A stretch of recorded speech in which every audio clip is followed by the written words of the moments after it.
রাজাকারদের বিরুদ্ধে যারা সংগ্রাম করেছিলেন তাদেরকে বীর মুক্তিযোদ্ধা হিসেবে যে আইন এই সংসদে পাশ হয়েছে, এই আইনে এনসিপির পক্ষ থেকে লিখিতভাবে অনুসমর্থন জানানো হয়েছে। যখন মা বোনের কাছে ভোট চাইতে গেছি তখন শুনেছি বেহেশতের টিকিট নাকি কেউ বিক্রি করেছেন। জুলাই গণ অভ্যুত্থান, জুলাই সনদের কোনো শব্দ এখানে ওনাদের সুপারিশের মধ্যে নাই। মাননীয় স্পিকার, স্পিকার আপনাকে ধন্যবাদ। হ্যাঁ, মাননীয় স্পিকার, আপনার মাধ্যমে এই সংসদে, এই মহান সংসদে আমি বিরোধী দলীয় নেতা সহ বিরোধী দলীয় সকল সংসদ সদস্যকে ধন্যবাদ জানাতে চাই। ধন্যবাদ জানানোর কারণ, বীর মুক্তিযোদ্ধার যে সংজ্ঞা নির্ধারিত করা হয়েছে জাতীয় মুক্তিযোদ্ধা কাউন্সিল আইন 2026-এ, সেই সংশোধনীতে 1971 সালে বাংলাদেশের যে সমস্ত দামাল ছেলেরা পাকিস্তানি হানাদার বাহিনী এবং তাদের এদেশীয় দোসর, তৎকালীন মুসলিম লীগ, তৎকালীন জামাতে ইসলামী, তৎকালীন নেজাম ইসলামী এবং আলবদর আলসামস বাহিনী, রাজাকারদের বিরুদ্ধে যারা সংগ্রাম করেছিলেন তাদেরকে বীর মুক্তিযোদ্ধা হিসেবে যে আইন এই সংসদে পাশ হয়েছে, সে আইনে জামাতে ইসলাম বিরোধিতা করেননি কার্যত, এবং সে আইনে এনসিপির পক্ষ থেকে লিখিতভাবে অনুসমর্থন জানানো হয়েছে। এই কারণে তাদেরকে ধন্যবাদ জানাচ্ছি। মাননীয় speaker, by operation of law and interpretation, তাহলে এটা ইস্টাবলিশড হয়ে গেল যে 1971 সালে বাংলাদেশের স্বাধীনতা যুদ্ধে কারা বিরোধিতা করেছিলেন, কারা খুন, গুম, ধর্ষণের সাথে জড়িত ছিলেন, যারা বাংলাদেশের অগণিত অসংখ্য মানুষের জীবন কেড়ে নেওয়ার সাথে জড়িত ছিলেন। মাননীয় স্পিকার, আমরা যারা আজকে এই সংসদে দাঁড়িয়েছি, আজ থেকে প্রায় 2 বছর আগে আমাদের এবং ওনাদের জায়গা এক ছিল। আমরা নির্যাতিতদের পক্ষে ছিলাম। এই বাংলাদেশ 2 ভাগে বিভক্ত ছিল। এক ভাগে ছিল ফ্যাসিস্টরা, গুটি কয়েক লুটেরা, গুটি কয়েক খুনি, আর একদিকে ছিলাম আমরা সবাই, ওনারা এবং আমরা। সেখানে আপনিও ছিলেন মাননীয় স্পিকার। মাননীয় স্পিকার, আমরা মাঝে মাঝে বলি এই বাংলাদেশের যা কিছু শ্রেষ্ঠ অর্জন, তার সব কিছুর সাথে শহীদ রাষ্ট্রপতি জিয়াউর রহমান এবং তার পরিবার জড়িত আছে। মাননীয় স্পিকার, মাননীয় স্পিকার, আমরা বলি জুলাই গণ অভ্যুত্থানের মধ্য দিয়ে অর্জিত এই বাংলাদেশে যে সংসদ গঠিত হয়েছে, এই সংসদ আগামী দিনে একটি বাংলাদেশ গড়তে চায়, যে বাংলাদেশ 71-এর মুক্তিযুদ্ধের চেতনার মধ্য দিয়ে অর্জিত এই বাংলাদেশে আমরা যাতে 90-এর গণ অভ্যুত্থান এবং 24-এর গণ অভ্যুত্থানকে ধারণ করে, চেতনাকে ধারণ করে আমরা এগিয়ে যেতে পারি। মাননীয় স্পিকার, মাননীয় স্পিকার, আমরা বিশ্বের দেশে দেশে দেখেছি বিপ্লব ঘটেছে, ফরাসি বিপ্লব ঘটেছে, জুলাই বসন্ত এসেছে, আরব বসন্ত এসেছে, অরেঞ্জ বসন্ত এসেছে। সমস্ত বসন্তের পরেই সে দেশের রাজনৈতিক দলগুলোর মধ্যে একটি সমঝোতা হয়। সেই সমঝোতার ভিত্তি হয় গণ অভ্যুত্থান, গণ অভ্যুত্থানের চেতনা।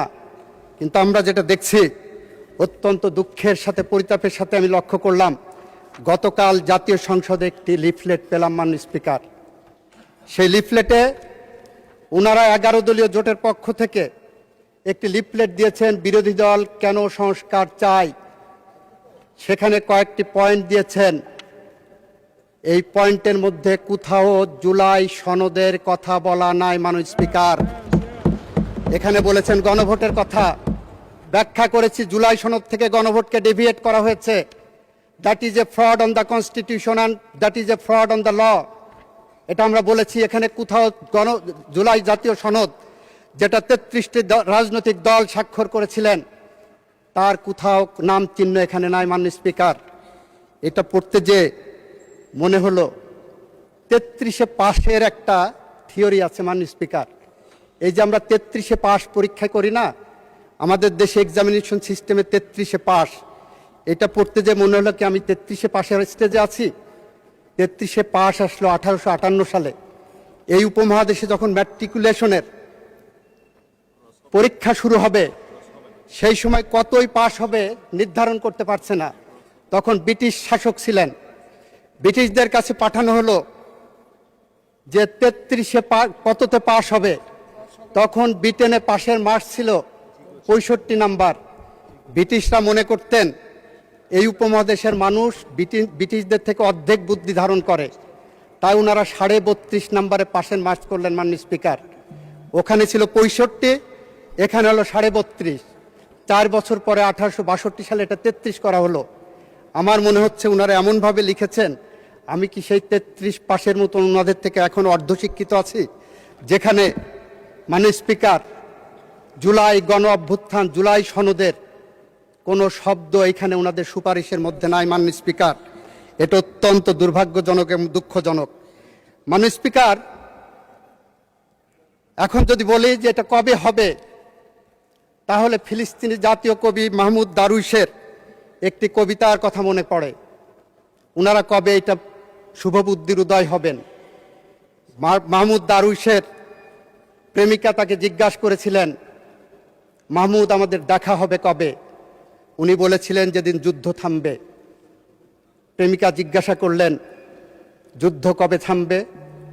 উনি বললেন যেদিন আমাদের দেখা হবে। মাননীয় স্পিকার, ওনাদের সাথে আজকে আমাদের সম্পর্কের জায়গাটা এরকম চলে গেছে। কবে আমাদের মিল হবে? যেদিন ওনাদের শুভবুদ্ধির উদয় হবে। শুভবুদ্ধির কবে উদয় হবে? যেদিন আমাদের দেখা হবে। মাননীয় স্পিকার, আমার 26 সেকেন্ড সময় আছে, আমি আরো 5 মিনিট সময় চেয়েছি। মাননীয় স্পিকার, জি, আপনাকে 4 মিনিট সময় দেওয়া হবে। 4 মিনিট। মাননীয় স্পিকার, আমরা এমন একটি সময়ের মধ্য দিয়ে পার হচ্ছি, যে সময় এই সংসদে আমাদের কথা বলার কথা ছিল মধ্যপ্রাচ্য যুদ্ধ, যে সময় আমাদের কথা বলার কথা ছিল বাংলাদেশের অর্থনৈতিক। 4 মিনিট বাড়িয়ে দেন প্লিজ। 4 মিনিট। আমাদের অর্থনৈতিক যে মেরুদণ্ড ভেঙে গেছে, সেই মেরুদণ্ডকে কিভাবে সোজা করতে পারি, এ সময়ে কথা বলার কথা ছিল আমাদের জুলাই যোদ্ধাদের স্বপ্ন কিভাবে বাস্তবায়ন করতে পারি। আমাদের কথা বলার কথা ছিল কিভাবে বাংলাদেশের কৃষকের পাশে দাঁড়াতে পারি। আমাদের কথা বলার কথা ছিল কিভাবে বাংলাদেশের ভুখা নাঙা মেহনতি মানুষের পাশে দাঁড়িয়ে বাংলাদেশের আগামী ভবিষ্যৎ আমরা তৈরি করতে পারি। অথচ আমরা কথা বলছি কি নিয়ে? গণভোটের 4টি প্রশ্ন নিয়ে। মাননীয় স্পিকার, গণভোটে 4টি প্রশ্ন ছিল, তার 3.5টি প্রশ্নের ব্যাপারে বিএনপির কোনো আপত্তি কখনো ছিল না। বাকি অর্ধেক যে প্রশ্নটা, সে আধা প্রশ্নটা হলো আধা প্রেম আধা প্রতারণা। আধা প্রেম কিরকম দেখাচ্ছেন? আমরা জুলাই সনদ বাস্তবায়ন করতে চাচ্ছি, এটা জুলাই সনদের অংশ। আধা প্রতারণা হলো জুলাই সনদের মধ্যে বলা আছে ওই প্রশ্নটা কখনোই প্রাসঙ্গিক হবে না, বিএনপির জন্য অ্যাপ্লিকেবল হবে না। বিএনপির জন্য অ্যাপ্লিকেবল হবে তার নোট অফ ডিসেন্ট। আমরা সেই কারণে বলছি, ভাইরা আমার, আমরা নির্বাচনের মাঠে,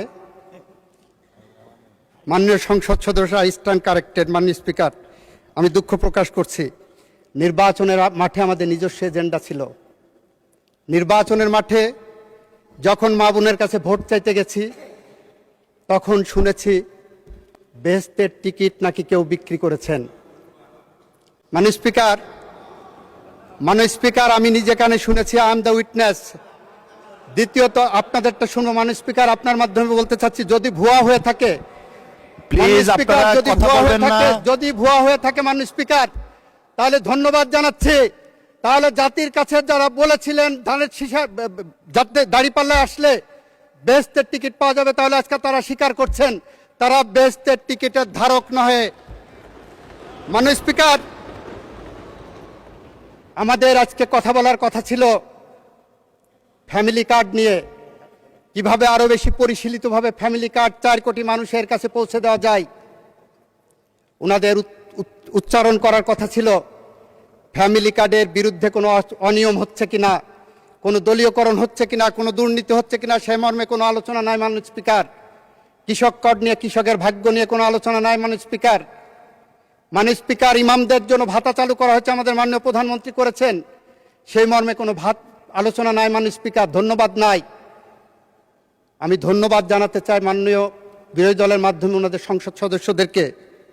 এই সংসদ মাঝে মাঝে নির্জীব হয়ে গিয়েছিল, মাঝে মাঝে অনাহুত কারণে, উইদাউট এনি রিজনেবল গ্রাউন্ড ওনারা বয়কট করেছেন, উত্তেজনা সৃষ্টি করেছেন। এখনও যেমন উত্তেজনা সৃষ্টি করলেন, এতটুকু যদি না থাকে, প্রেমের কি স্বাদ বলো যদি কাটা না থাকে। আমরা সেই কারণে মাননীয় স্পিকার বলছি, আসেন বাংলাদেশকে গড়ি, আসেন শহীদ রাষ্ট্রপতি জিয়াউর রহমানের আদর্শে গড়া যে বাংলাদেশ। আপনাদেরকে ধন্যবাদ জানাই, অনেকে শহীদ রাষ্ট্রপতি জিয়াউর রহমানের আদর্শের কথা বলেছেন, খালেদা জিয়ার কথা বলেছেন। আসেন সেই স্বপ্নের সিঁড়ি বেয়ে হেঁটে চলি। যদি আমরা ব্যর্থ হই, তাহলে কবি হেলাল হাফিজের ভাষায় আমরা উত্তর পুরুষের ভীরু কাপুরুষের উপমা হয়ে থাকব। নিশ্চয়ই আপনারা সেটা চান না, আমরা তো চাই না। আসেন সেই পথ ধরে হাঁটি।